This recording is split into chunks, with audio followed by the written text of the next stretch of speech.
আসসালামু আলাইকুম বন্ধুরা, সবাই কেমন আছেন? সকালবেলা ঘুম থেকে উঠে ছেলে বায়না ধরেছে, সে মাংস খাবে। তো ছেলের আবদারে, ছেলের কথা মতোই মাংস রান্না করতে আমিও বসে গেছি। তো কড়াইতে তেল দিয়ে পেঁয়াজগুলো ব্রাউন করে ভেজে নিয়েছি। এদিকে মাংস 1 ঘন্টা ম্যারিনেট করে রেখেছিলাম, তো সেই মাংসগুলো এখন কড়াইতে দিয়ে দিচ্ছি। মাটির চুলায় মুরগির মাংস রান্না যদি হয় তাহলে তার কোনো কথাই নেই। তো সেই মতো সব ঢেলে দিয়ে মাংসগুলো নাড়াচাড়া করে নিচ্ছি এবং খুব সুন্দরভাবে সময় নিয়ে কষাবো। তো দেখুন, এদিকে সুন্দরভাবে আস্তে আস্তে তেলগুলো ছেড়ে দিচ্ছি। এই তেল থেকেই মাংসগুলোকে ভেজে নেব।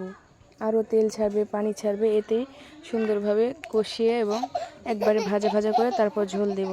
তো দেখুন, সুন্দর করে নাড়াচাড়া করে নিলাম। এবার আলুগুলো ঢেলে দিব। ছোট বাচ্চা যেহেতু বাসায় আছে, তরকারিতে তো আলু থাকবেই। তো এদিকে ইচ্ছা মতো মাংসগুলো আলু দিয়ে সুন্দরভাবে কষিয়ে নিচ্ছি। তো কষানো হয়ে গেলে ঝোলের জন্য অল্প পানি দেব।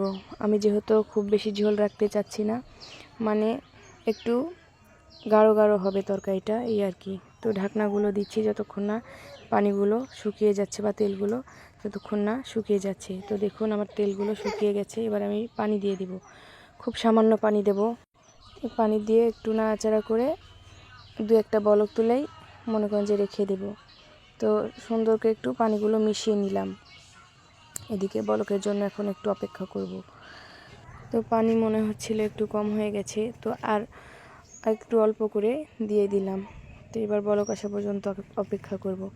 তো যাই হোক, এদিকে তরকারিতে বলক চলে এসেছে। আজকের ভিডিওটি এ পর্যন্তই। সবাইকে আল্লাহ হাফেজ।